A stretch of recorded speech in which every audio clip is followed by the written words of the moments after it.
¿Cómo estás, Noé? ¿Todo Muy bien? bien, Joaco, Qué excelente. bueno. Este día tremendamente invierno, con fresco. Sí, en esta región de donde estamos nosotros, que es al menos en Argentina, sé que también veo ahí algunos amigos por el chat que son de otros países, seguramente están en otras latitudes y con otras temperaturas, pero al menos nosotros tenemos frío por aquí.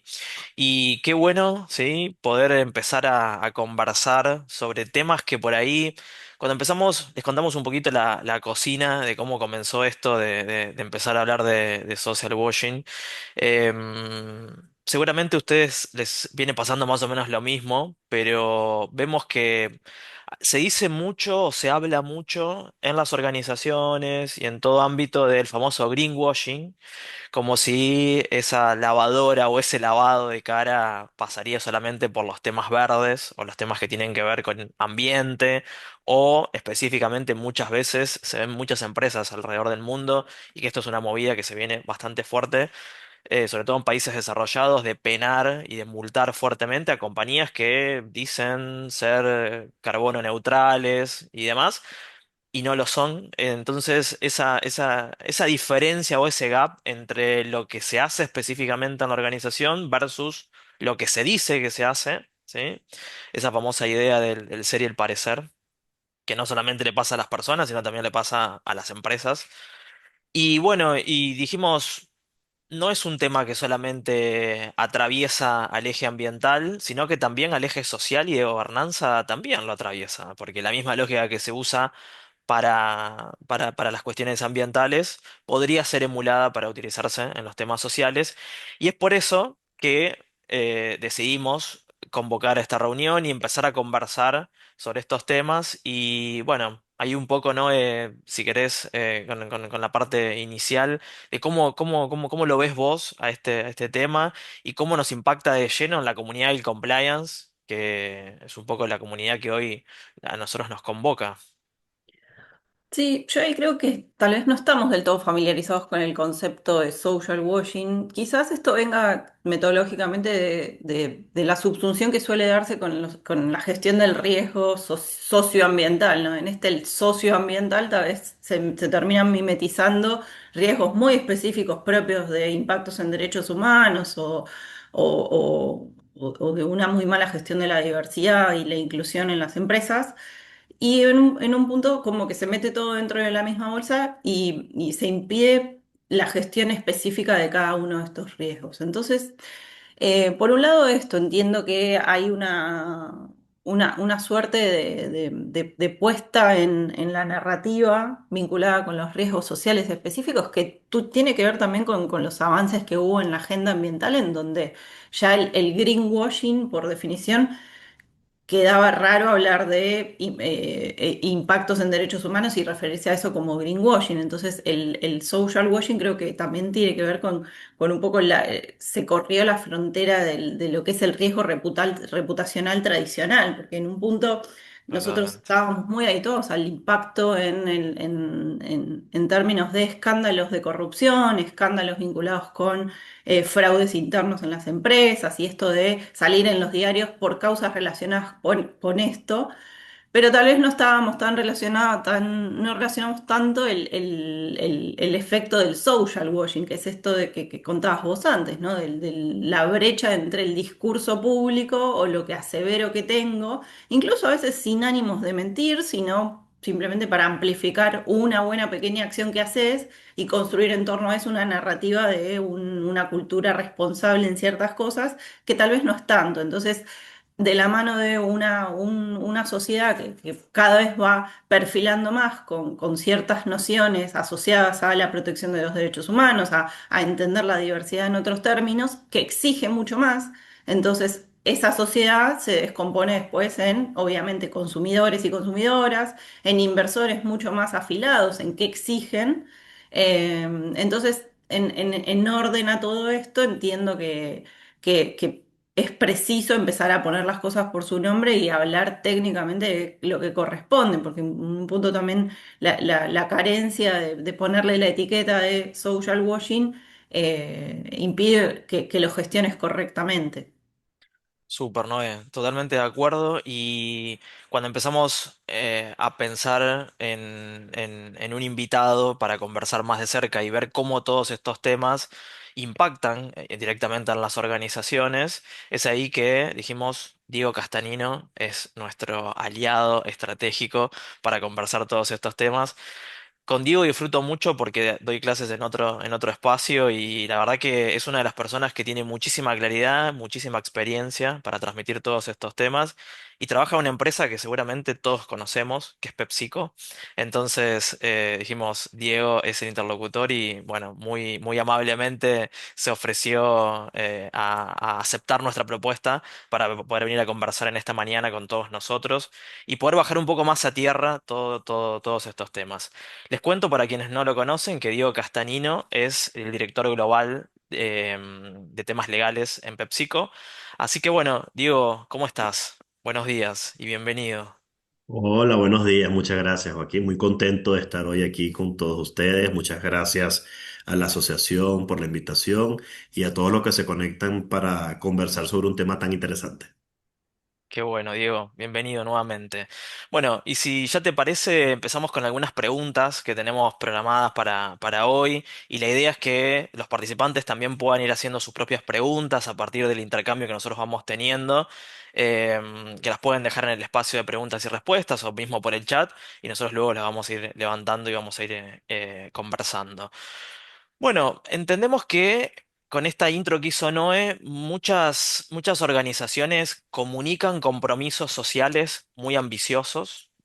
Y dada tu experiencia, Diego, en una empresa global y que está presente en un montón de territorios y con muchísimos años de historia, ¿cuál es el principal indicador que utilizás para poder diferenciar una iniciativa social genuina de una que ocurre o que corre riesgo de ser percibida por las partes interesadas como una campaña de social washing?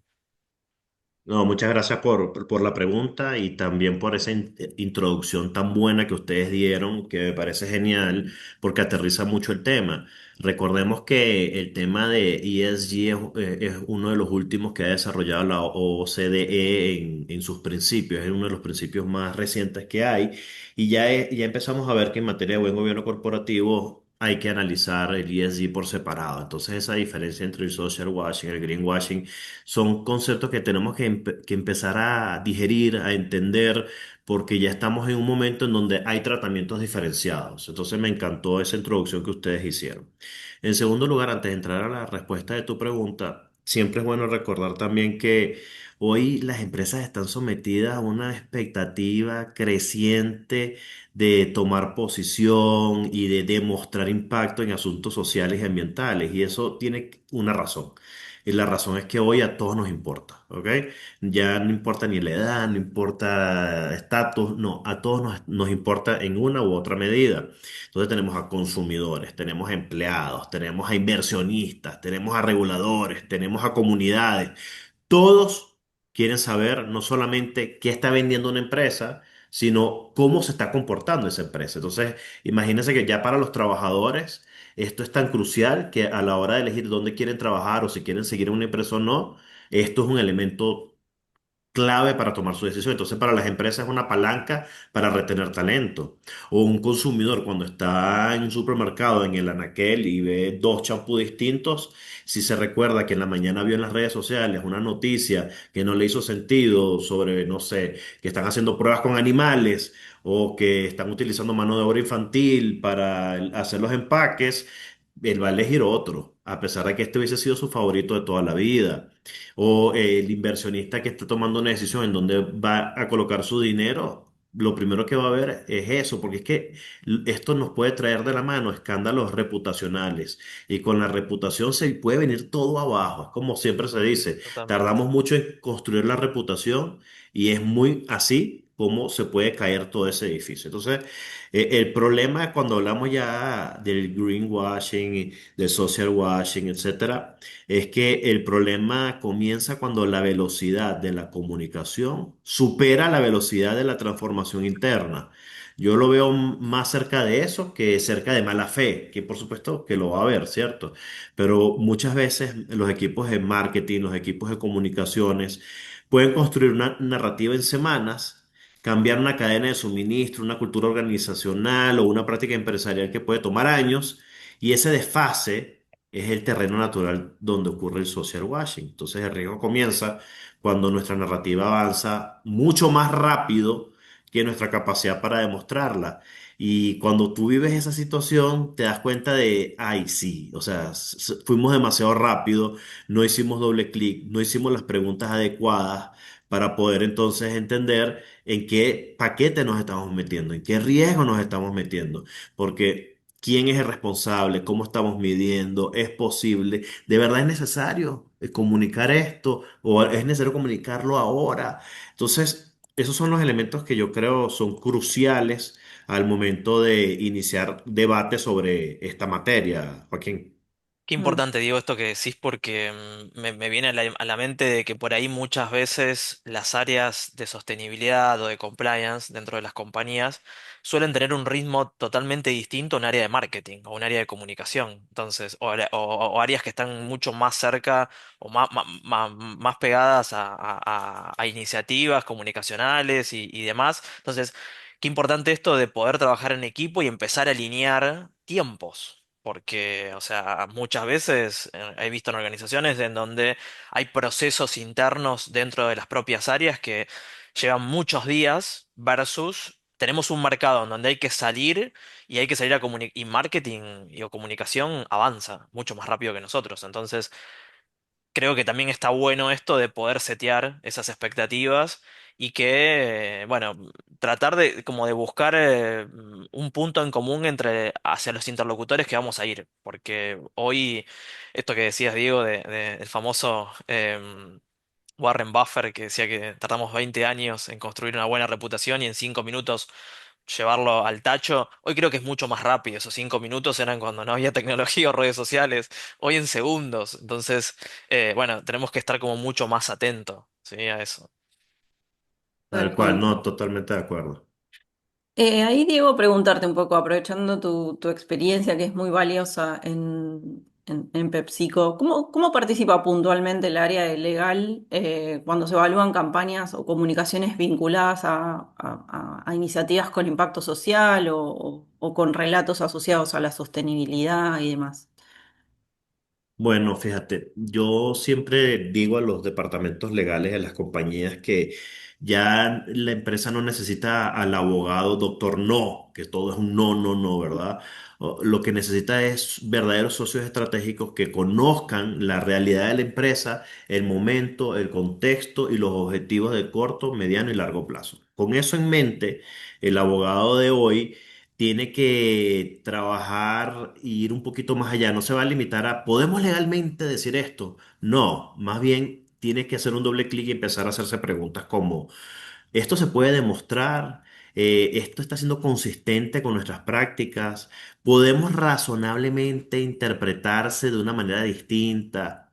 ¿Qué pasa si un regulador o un trabajador, un empleado, un sindicato, una ONG, un periodista, un consumidor cuestionara mañana esta afirmación? ¿Está bien elaborada el statement o no? Y sobre todo en organizaciones muy grandes o muy globales hay otras series de dificultades, ¿no? Porque una afirmación corporativa puede ser correcta globalmente, pero no necesariamente refleja exactamente la realidad de cada mercado. Y a mí me pasó una situación una vez que la compañía en la que yo trabajo tiene como unos principios y te invita a que actúes como dueño. O sea, acuérdate que es como el ojo del dueño engorda el ganado, ese dicho, ¿verdad? Entonces actúa como dueño, esta empresa es tuya, hazla como si fuese tuya. Pero hay países en donde el actuar como dueño no es bien percibido, esa frasecita, en donde lo que le estás diciendo es, me estás recordando a que yo no quiero ser el capataz que está presionando a los trabajadores y explotándolos, entonces se le da otra connotación a esa simple palabra. Entonces, cuando algo puede funcionar a nivel global, que a veces funciona en inglés y entonces queremos traducirlo al español, empezamos a ver choques con realidad Claro. cultural. Es un ejemplo. Entonces, tenemos que antes de implementar este tipo de indicadores, hay que hacer un doble clic para entender qué impacto puede tener localmente. Eso es en las empresas más globales. Entonces, el rol de legal ya no termina preguntándose si esa afirmación es legal o no. Tiene que ir más allá y nos tenemos que preguntar tres cosas. ¿Es demostrable? ¿Es consistente? ¿Es defendible? Y culturalmente, ¿cómo va a ser tratado? Genial, Diego. ¿Y qué mecanismos de gobernanza ves como algo esencial para poder evitar un poco que estos compromisos sociales queden limitados al área de sostenibilidad y realmente sean asumidos por toda la organización? ¿Sí? Muchas veces pasa que, lo decimos, yo creo que hay teorías escritas desde hace mucho tiempo de que debemos migrar del enfoque de silos y trabajar con un enfoque basado en procesos y que todas las áreas estén comunicadas. Hermoso. Después en las organizaciones sabemos que hay un gap interesante y que cuesta muchísimo y que cada uno trabaja con sus temas, con su área y muchas veces no se dan esas conversaciones. Y bueno, afrontamos estos riesgos que muchas veces tienen un efecto reputacional y dependiendo de las regiones y demás, pueden con sanciones económicas y otras.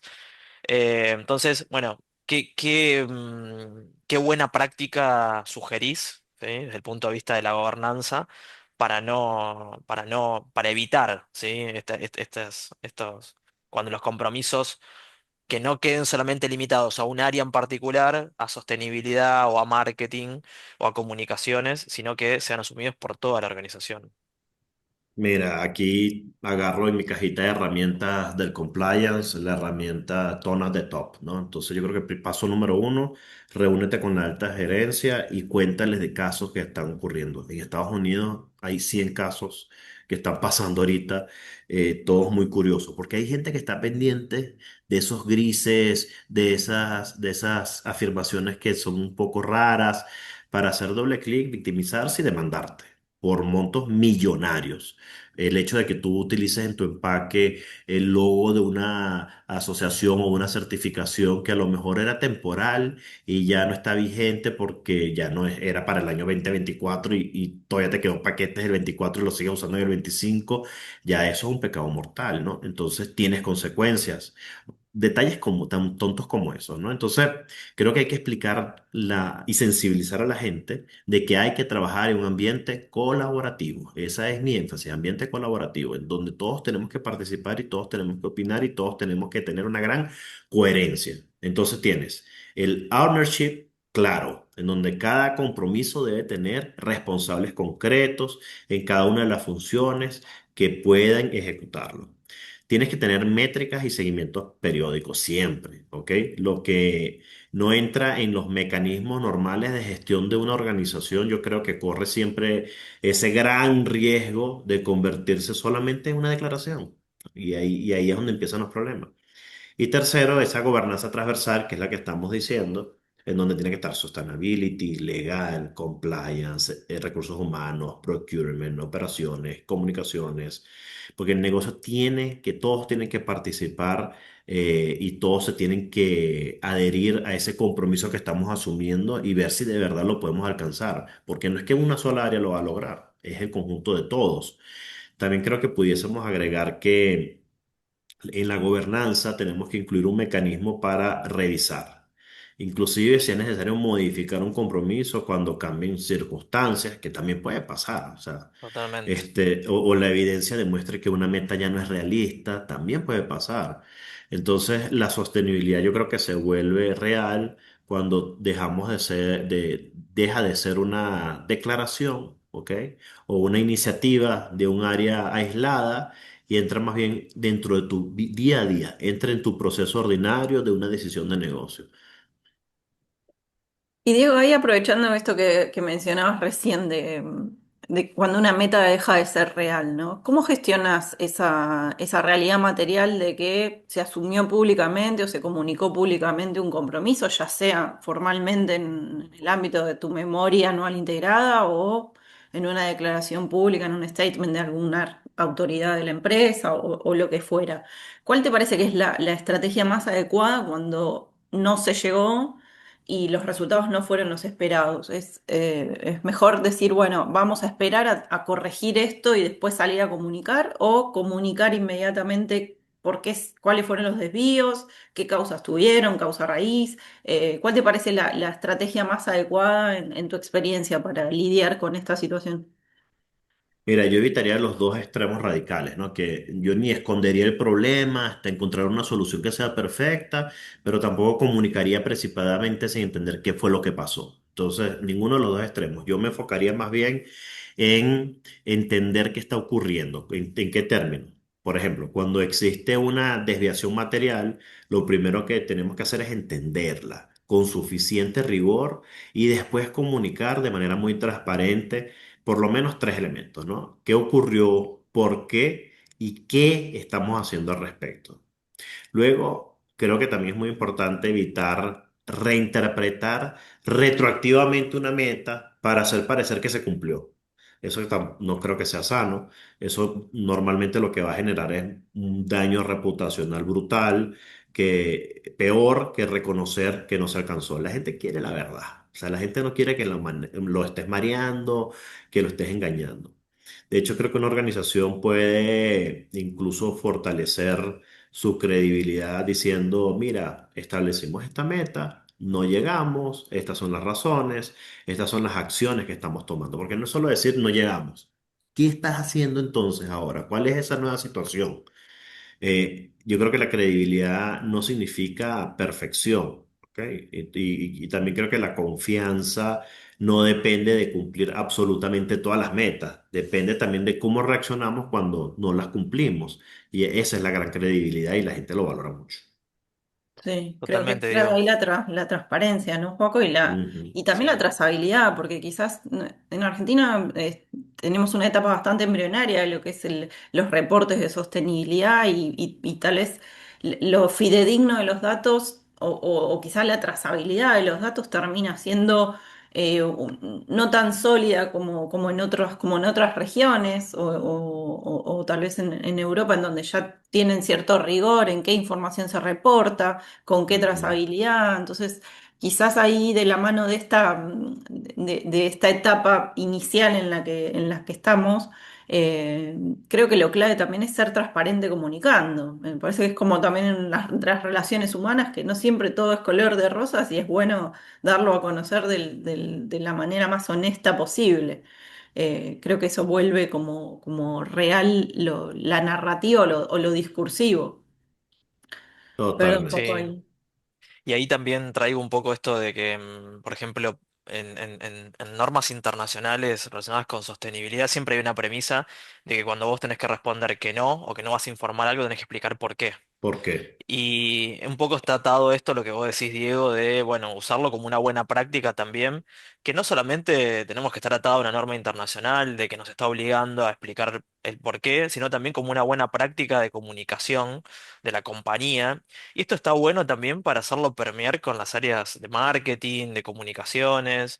Em, yo creo que con la velocidad en la que circulan hoy todos los temas, todas las empresas en mayor o menor medida estamos muy expuestas. Entonces, no da lo mismo una interpretación o una reinterpretación, como bien decías, Diego, versus la clarificación o realmente poner blanco sobre negro en distintas cuestiones.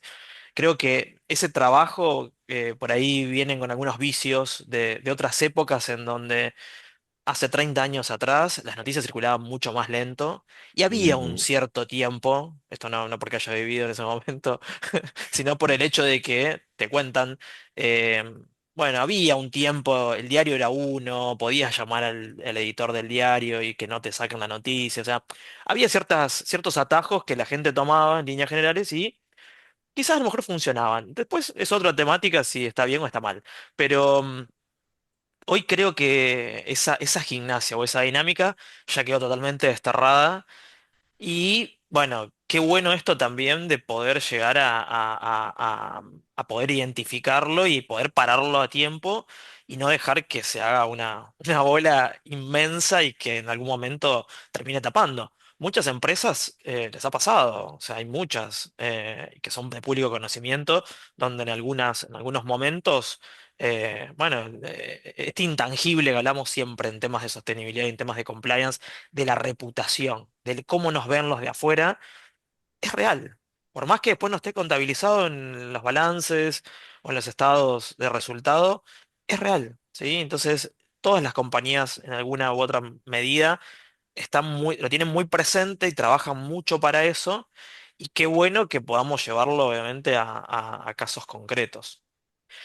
Y ahí digo, también consultarte un poco, atado un poco a los efectos de los tiempos que nos corren hoy, ¿sí? Las redes sociales y los grupos de interés también, ¿sí? Analizan cada vez más esa coherencia que vos hablabas antes entre lo que una empresa dice y lo que una empresa hace realmente. Ujú, ujú. ¿Cómo se prepara, por ejemplo, una compañía global para poder responder ante cuestionamientos legítimos sobre posibles inconsistencias entre sus compromisos y sus prácticas?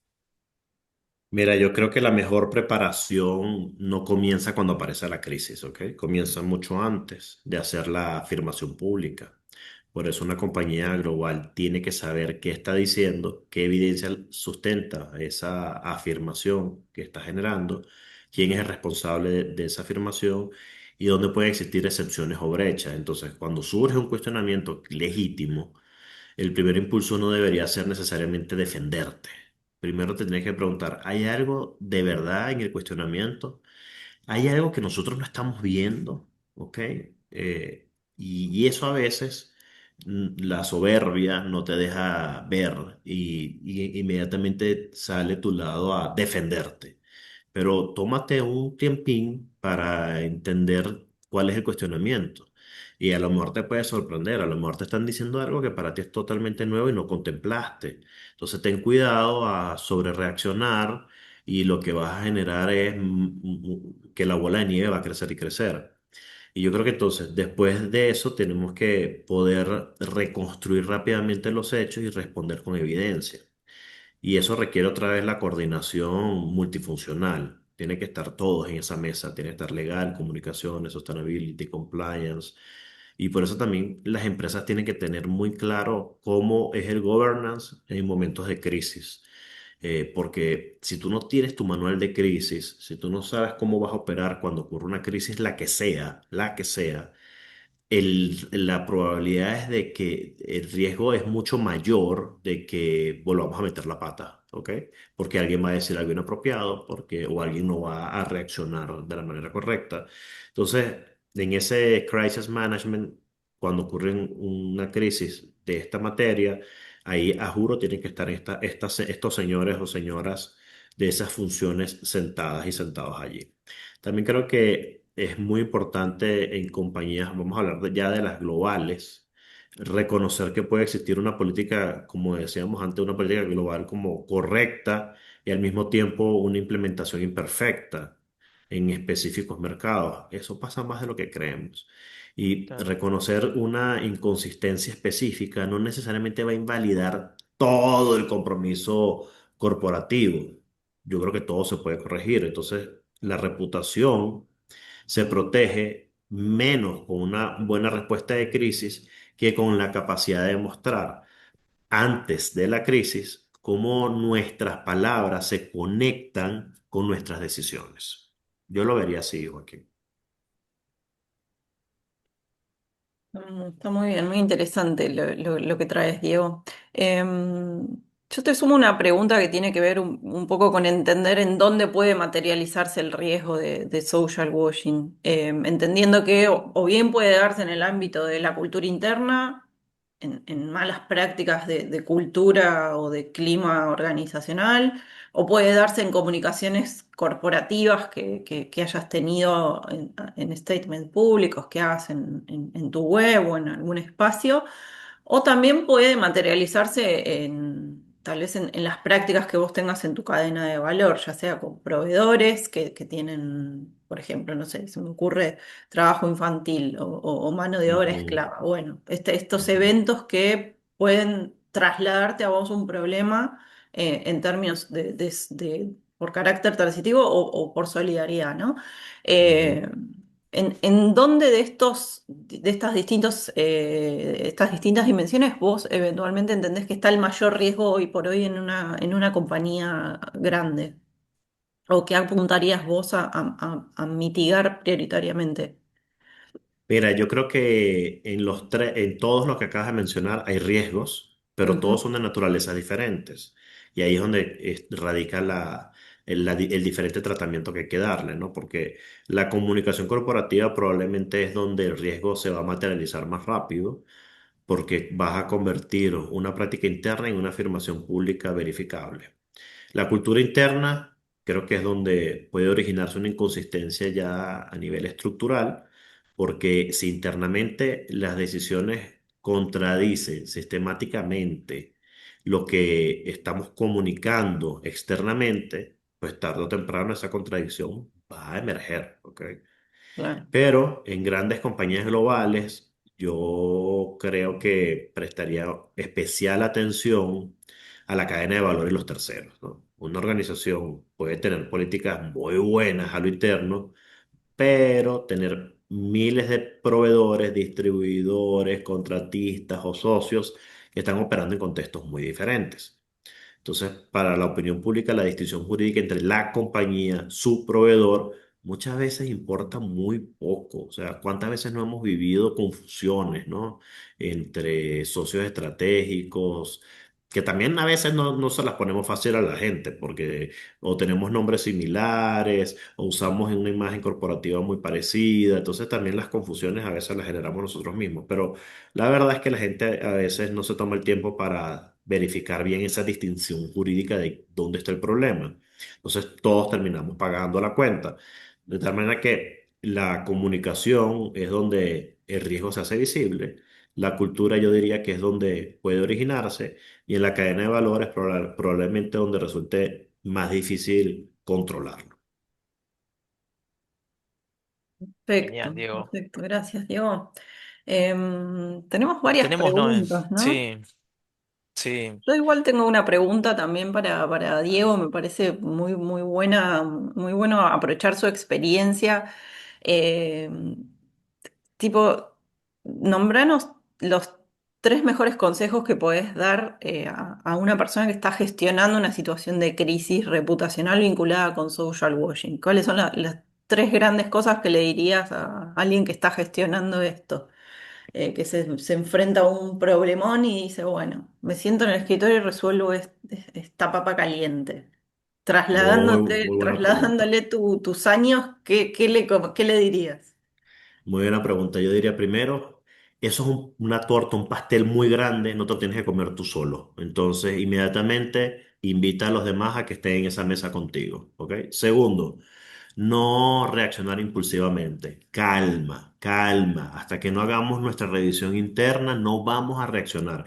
Hasta que no estemos seguros de lo que estamos revisando, no vamos a reaccionar. Y tercero, escucha bien, escucha activa, ¿qué te están diciendo? Porque a veces una cosa es la que entendiste en la primera vez y otra cosa es lo que de verdad se te está informando. Así que tómate el tiempo para entender qué está pasando. Excelente, muy buenos consejos, Diego. Gracias. Sé que a muchos les Bueno, puede, muchas les puede venir muy bien, tal vez. Bueno, vamos con las preguntas. Veo diseminadas algunas bien. en las preguntas y Sí. respuestas, otras en el chat. Ahí si Eh, querés, ¿no? Arrancamos con una que me parece súper interesante y dale. que dice si el social washing hoy se está sancionando o fiscalizando en algún lugar del mundo. Sí, no, total. Primer ejemplo, Estados Unidos. O sea, lo que yo estoy viendo en Estados Unidos es, wow, o sea, una intensidad muy grande, quizás demasiado. Yo creo que sí que hay que tener un control, una revisión, pero Ahí se están excediendo en algunos estados, ¿ok? Los invito a que investiguen un poquito sobre eso porque en función de lo que está pasando en Estados Unidos podemos aprender muchísimo y meterlo como medicina preventiva en nuestras empresas en Latinoamérica. Genial. Muy bien, muy bien. Vamos con esta de Julián Herrera que me parece bastante pertinente y oportuna en términos de realidad actual de Argentina al menos. Nos pregunta Julián, en un tema como el derecho al agua y las comunidades, ¿qué es social washing y qué no es social washing? Buena pregunta, mira. Yo diría que no es social washing que una compañía tenga una operación que necesariamente utiliza agua, ¿ok? Y al mismo tiempo desarrolla iniciativas para reducir su consumo, mejorar su eficiencia, reponer agua o contribuir al acceso al agua a determinadas comunidades. Yo creo que la existencia de un impacto no invalida automáticamente un compromiso social. Lo importante allí es reconocer el impacto, gestionarlo y poder demostrar los avances que vayas teniendo. Sí, sí, creo que está muy bien. Ahí también sumar nuestra mirada como directores, me parece importante señalar que a veces los compartimentos no son estancos y quizás hay una fusión entre determinados temas en donde a priori un impacto ambiental no se debería analizar aislado o en abstracto, sino que ese impacto ambiental y más considerando que el ambiente ha sido declarado un derecho humano, ¿no? Es inescindible el concepto de un ambiente sano o cualquier derivación de ese derecho humano eh, al impacto que eso tiene en los seres humanos propiamente, ¿no? Entonces, en ese sentido, me parece que a veces esa línea divisoria entre, bueno, hasta acá esto es social washing, hasta acá esto es greenwashing no es tan claro y en la Ahí práctica se va. desdibuja.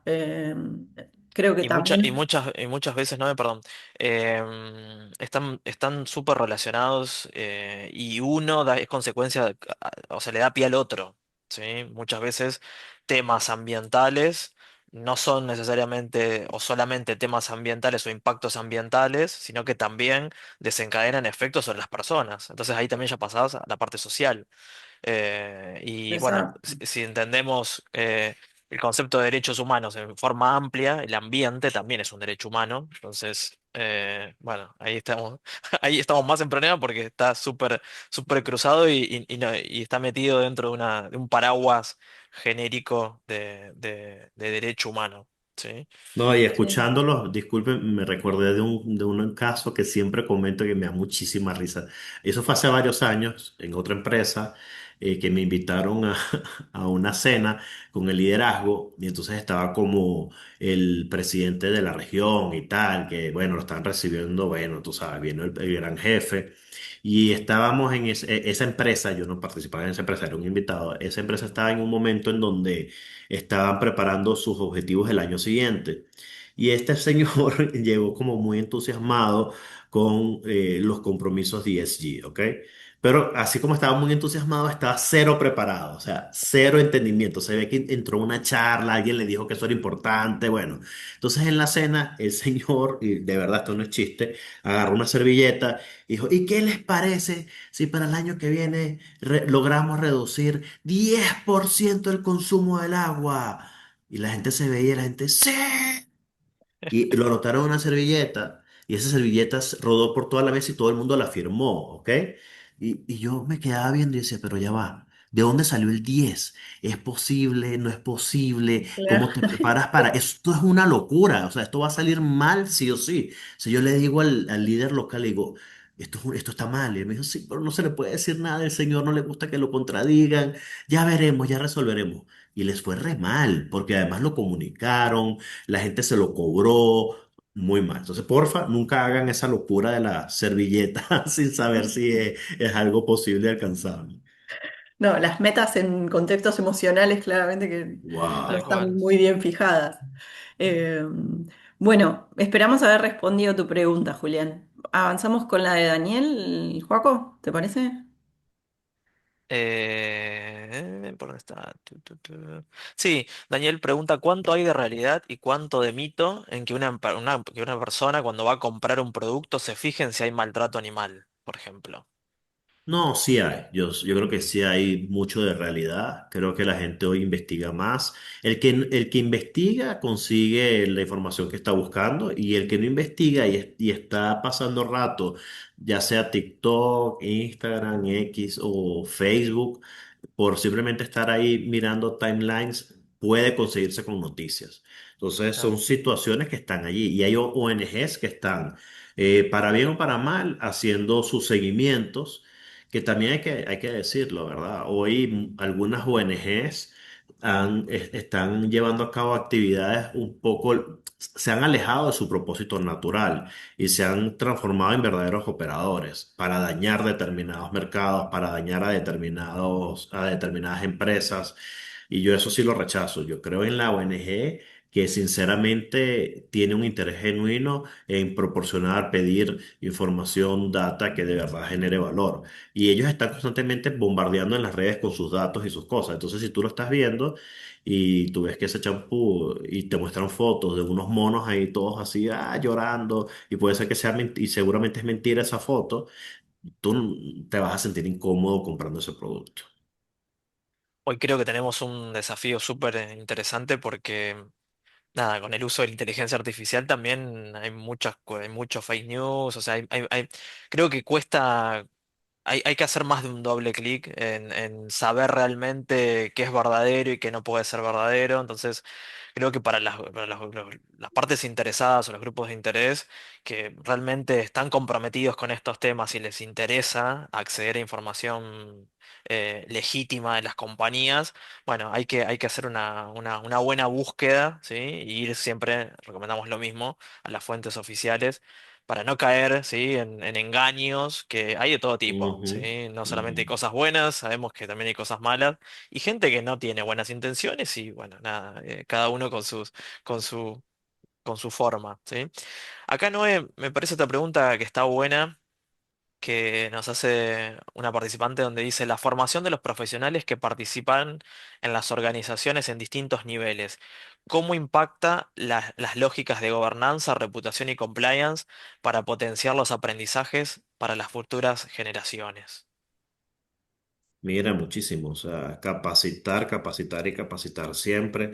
Y yo creo que la manera en la que capacitamos hoy es muy distinta a la que capacitábamos hace unos años atrás. Ya hoy esas capacitaciones no pueden ser muy largas, ya no pueden ser llenas de teoría, tienen que ser casos prácticos reales de otras organizaciones o de nuestra propia organización, en donde la gente entienda las consecuencias y pueda empezar a haber debates. Yo creo que esa es la nueva manera de entrenar a la gente. Se ha demostrado, he estado en conversaciones con universidades de Australia y de Brasil y tienen unos estudios súper interesantes que dice que hoy la gente quiere leer menos que ayer. Hoy la gente quiere ver menos palabras y quiere ver más elementos gráficos y se ha Totalmente. generado ahorita una tendencia que se llama el Visual Law. El Visual Law está impresionante no solo en materia de entrenamiento, inclusive en materia contractual. Entonces, imagínate un contrato con tu agricultor, que es tu proveedor de papa, que seguramente no tiene una instrucción universitaria, algunos a lo mejor no saben leer bien. Entonces, en vez de tener un contrato con 25 páginas, imagínate un contrato con 3 4 páginas, pero lleno de elementos gráficos que hagan entender determinadas cosas. Entonces, eso mismo en entrenamiento funciona muchísimo. Así que esa sería mi recomendación. Bueno, gracias, Diego. Y tenemos Así. una última pregunta también de Daniela, que nos pregunta tu percepción respecto a si por momentos algunas metas de los ODS, ahora al 2030, son utópicas. Es decir, pensar en la concreción de estas metas es utópico. ¿Qué opinas vos de esto? Puede ser, sí. Creo que es un tema muy polémico. Eh, Creo que, ¿sabes qué pasa? Que el mundo cambia tan rápido que cuando tú te planteas metas a largo plazo, también tienes que tener la flexibilidad para hacer ajustes. Y es que muchas cosas cambian. Gobiernos que llegan y cambian una línea de un día para el otro. Mira lo que pasó en Estados Unidos con diversidad, por ejemplo. Ujú. Pasábamos de un gobierno de Biden y pasamos a un gobierno de Trump y cambió así, guaca, ¿no? Cambió pero por completo. Entonces, yo siento que esos objetivos a largo plazo son súper válidos, pero seamos flexibles cuando tengamos que ser flexibles en algunos puntos. Sí, ahí para aportarte también, yo creo que en el 2024, de alguna manera lo que se buscó fue con la Agenda para el Futuro buscar darle un poco más de fuerza y de compromiso y de cooperación internacional, visto también los embates que venía teniendo la agenda en los últimos años y el convencimiento y la honestidad en términos de entender que claramente muchas de esas 169 metas no se iban a cumplir. Lo que Claro. creo yo es que, en mi humilde opinión, tendríamos que también entender a esos 17 objetivos como un punto de partida que nadie discuta y que asegure tal vez un bienestar en términos de los seres humanos y en términos ambientales, que sea el piso mínimo, y que respecto a esos Ujú. 17 objetivos los estados se pongan de acuerdo y que después puedan discutirse otras cosas, pero que no se ponga en jaque ante cada nuevo, cuando el péndulo va hacia la derecha o hacia la izquierda, que se ponga en crisis pactos que deberían de ser como elementales en términos de desarrollo y de bienestar de las distintas sociedades, ¿no? Yo creo que está claro que gran parte de las metas ambientales de estos 17 objetivos no se va a llegar porque son mediciones trazables y cálculos actuariales que se pueden hacer respecto a si se llega o no se llega, y está claro que no se llega. El 1,5 del Acuerdo de París está claro que ya no se llegó y se blanqueó que no se ha llegado a eso. Pero creo que es muy importante sostener ciertos compromisos a pesar de, es decir, el derrotarnos antes de 4 años porque ya sabemos que no vamos a llegar, tal vez no es el mejor escenario, sino que decir, bueno, ¿qué podemos poner en marcha individualmente, ¿no? Como personas, después como en nuestros roles en las empresas, y corrernos un poco de lo político o lo partidario en términos de, bueno, esto ahora no es un tema y la agenda está bañada. Bueno, no es tanto la agenda, sino de qué habla esta agenda y a qué apunta esta agenda, o cuál fue el espíritu con el que 193 países en su momento se pusieron de acuerdo para impulsar eso. ¿Qué visión de mundo era válida en ese entonces que hoy no está siendo válida y que esta agenda está absolutamente denostada? Bueno, tal vez repensar esas cosas me parece pertinente y no quería dejar de mencionarlo. Totalmente de acuerdo, Noelia. Sí, y más allá de eso, también sumo que muchas veces, esto también se ve, hay ruido y no necesariamente el ruido termina teniendo un impacto o el impacto que se espera de los que generan el ruido en las organizaciones. Yo trabajo con muchas organizaciones y veo que hay de distintos lugares. Y veo que más allá de los dichos, más allá de si te gusta, si no te gusta, si el cambio climático es un invento o no es un invento, o hay ciencia por detrás de esto, que realmente, y lo vemos, ¿sí? En un montón de países y regiones donde el clima se manifiesta de distintas maneras, muchas compañías no compran, ¿sí? Porque yo creo que hoy hay muchos avances en temas sociales, en temas ambientales y muy anclado a la gobernanza de las organizaciones, que si estas discusiones las hubiésemos tenido hace 20 años atrás, yo estaría diciendo otra cosa. Y quizás sí Ujú. hubiese sido como todo medio porque estaba mucho más agarrado con el hambre, como decimos en Argentina. Hoy la sociedad, y porque todos nosotros también como partes interesadas o grupos de interés de las compañías hemos avanzado y conocemos mucho más, y esto que decíamos antes, nos preocupamos, hoy a muchas personas no les interesa solamente la variable precio o la variable precio y calidad para definir la compra de un producto o de un servicio, sino que también están preocupadas por otras cosas y que en la ecuación para levantar el pulgar o bajar tienen en cuenta todas estas temáticas Creo que muchas veces terminan siendo discursos y quedan en el ámbito de discursos, ¿sí? Más allá de algunos matices en donde, bueno, hay determinadas cuestiones que impactan obviamente mucho más fuerte. Y no, con esto no digo que lo que se dice o lo que sea discursivo no tiene ningún impacto, sí lo tiene, pero lo que digo es que muchas compañías no dejan permearse por esos discursos y siguen trabajando a pesar de que haya alguien fuerte, ¿sí?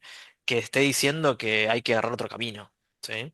Entonces, hay muchos ejemplos de que a pesar de las compañías siguen teniendo sus políticas, siguen reportando, siguen materializando avances, siguen teniendo iniciativas de sostenibilidad y hoy creo que, y más en este ámbito de conversación, creo que esto que nosotros venimos empujándolo desde hace bastante, compliance y sostenibilidad, nunca debieron ser escindidos. O sea, es una conversación en donde todo el tiempo tienen que estar alineados porque forman parte del gobierno corporativo de la organización. Ujú, Entonces, ujú. es súper importante esa conversación y no da igual tenerla o no tenerla, ¿sí? Entonces, creo que un poco también sumándose a eso, em, creo que también es una conversación que hay que darla, ¿sí? Y que veo que en las distintas organizaciones se está dando, y uno cuando va tanteando los efectos, en muy pocas organizaciones se fue para atrás,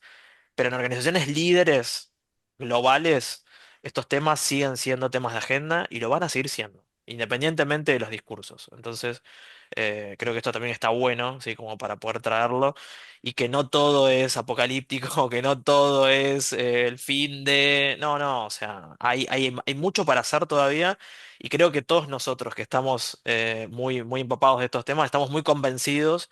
Y también está bueno seguir convenciendo a otras personas con evidencias, ¿sí? Acá creo que lo importante es la evidencia y para dejar, ¿sí? El discurso entre el ser y el parecer, poder evidenciar todas las cosas que hacemos dentro de las organizaciones.